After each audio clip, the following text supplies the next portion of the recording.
Assalamualaikum warahmatullahi wabarakatuh. Perkenalkan, nama saya Nurjana. Saya dari 5B PGMI. Di sini saya akan memenuhi tugas membuat video dari pertemuan pertama sampai pertemuan ke-6.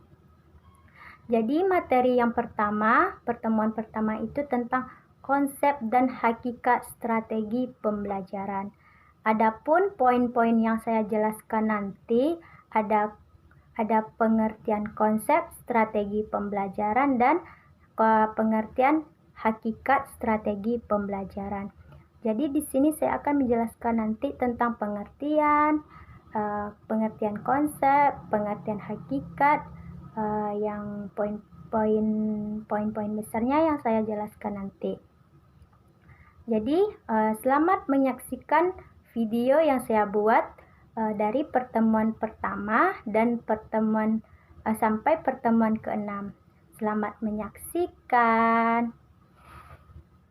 Di sini saya akan menjelaskan terlebih dahulu tentang pengertian konsep strategi pembelajaran. Konsep strategi pembelajaran itu adalah suatu proses di mana organisme berubah perilaku akibat pengalaman. Adapun poin-poinnya, yang pertama adalah konsep belajar, yang kedua ada konsep pembelajaran, yang ketiga adalah konsep strategi. Yang poin B-nya yang saya jelaskan tentang hakikat strategi pembelajaran. Di sini saya akan menjelaskan tentang pengertian, tujuan, karakteristik, dan strategi pembelajaran. Selanjutnya saya akan menjelaskan tentang hakikat strategi pembelajaran. Di situ pun ada poin-poin yang saya jelaskan. Yang pertama adalah pengertian, yang kedua ada tujuan, yang ketiga ada karakteristik, yang keempat adalah strategi pembelajaran, yang kelima adalah faktor-faktor yang mempengaruhi strategi pembelajaran. Di sini saya akan menjelaskan terutama tentang pengertian hakikat strategi pembelajaran, di mana proses interaksi dan sumber belajar pada suatu lingkungan belajar. Jadi di sini ada pun tujuannya dan karakteristik. Yang keempat ada strategi pembelajaran. Strategi pembelajaran seni budaya ini yang saya ketahui ada dua strateginya. Yang pertama ada strategi konseptual, yang kedua ada strategi operasional. Yang poin kelima, ada pun faktor-faktor yang mempengaruhi strategi pembelajaran. Yang pertama adalah pengajar, yang kedua adalah siswa, yang ketiga adalah tujuan, yang keempat ada situasi, yang kelima adalah fasilitas. Jadi dapat saya simpulkan dari pertemuan 1 tentang materi konsep dan hakikat strategi pembelajaran.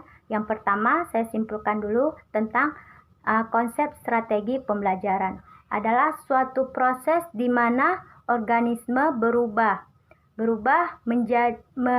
perilaku akibat pengalaman. Yang kedua ada hakikat strategi pembelajaran. Itu adalah suatu proses interaksi antara guru dan siswa.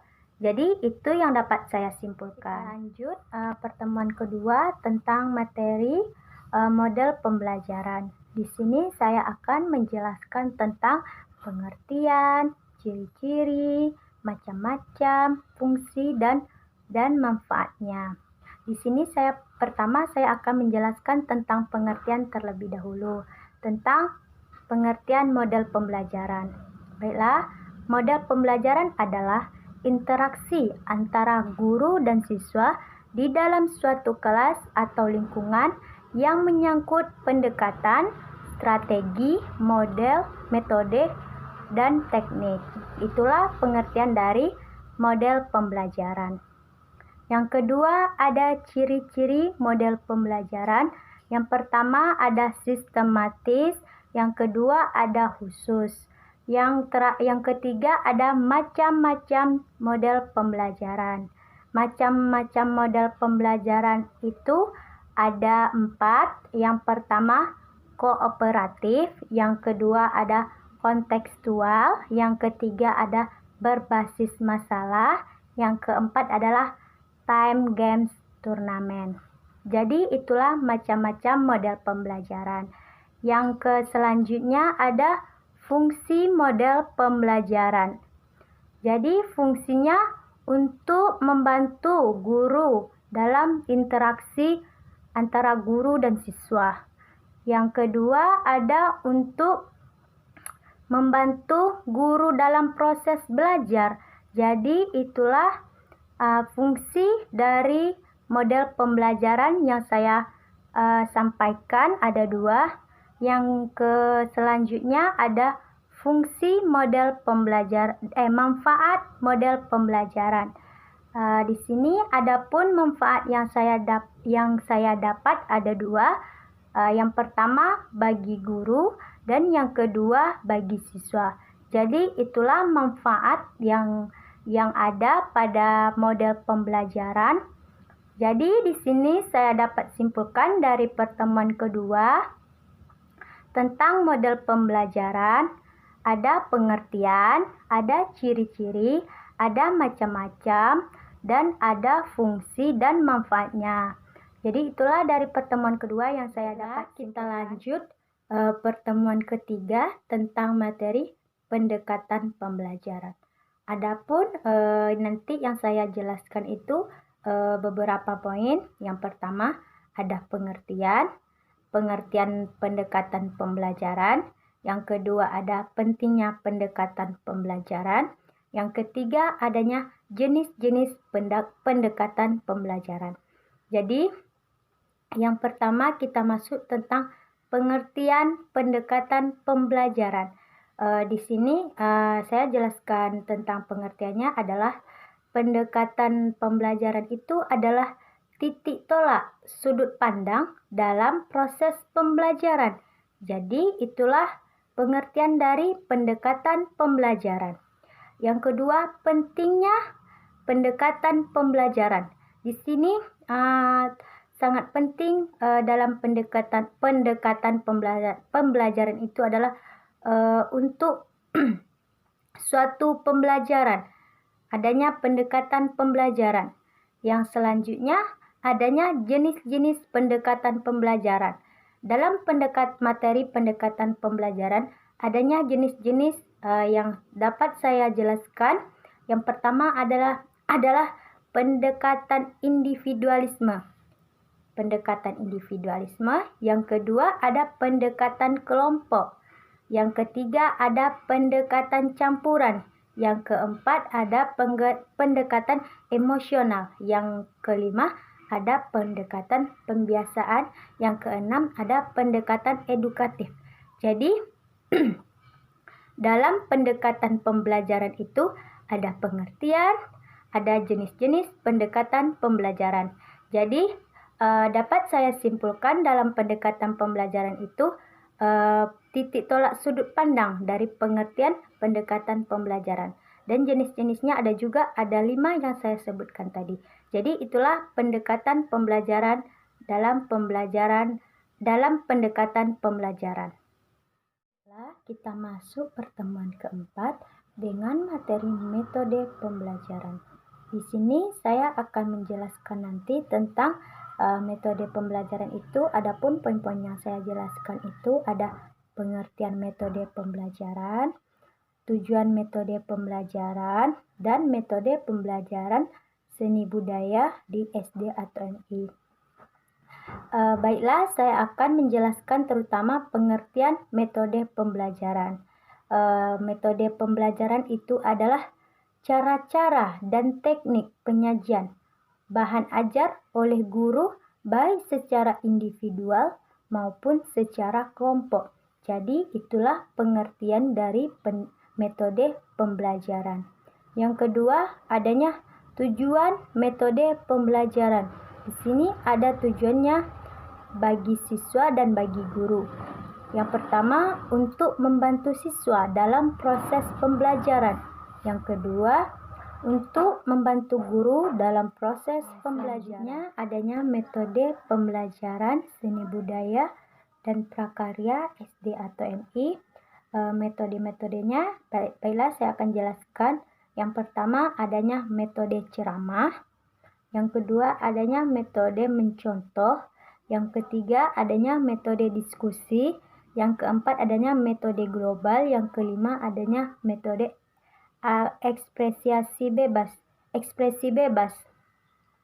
Yang keenam adanya metode demonstrasi atau eksperimen. Yang keenam adanya metode kerja kelompok. Jadi itulah metode yang digunakan untuk dalam metode pembelajaran. Tetapi dalam pembelajaran seni budaya dan prakarya, seringkali guru menggunakan metode ceramah dan eksperimen. Atau praktek. Soalnya dalam pembelajaran seni budaya itu banyaknya praktek yang dilakukan oleh siswa yang diberikan oleh guru untuk supaya dalam proses pembelajaran itu supaya siswa lebih mengingat kalau dipraktekkan. Kalau guru menggunakan metode ceramah untuk menjelaskan kepada siswa. Jadi itulah pertemuan kelima tentang materi teknik pembelajaran.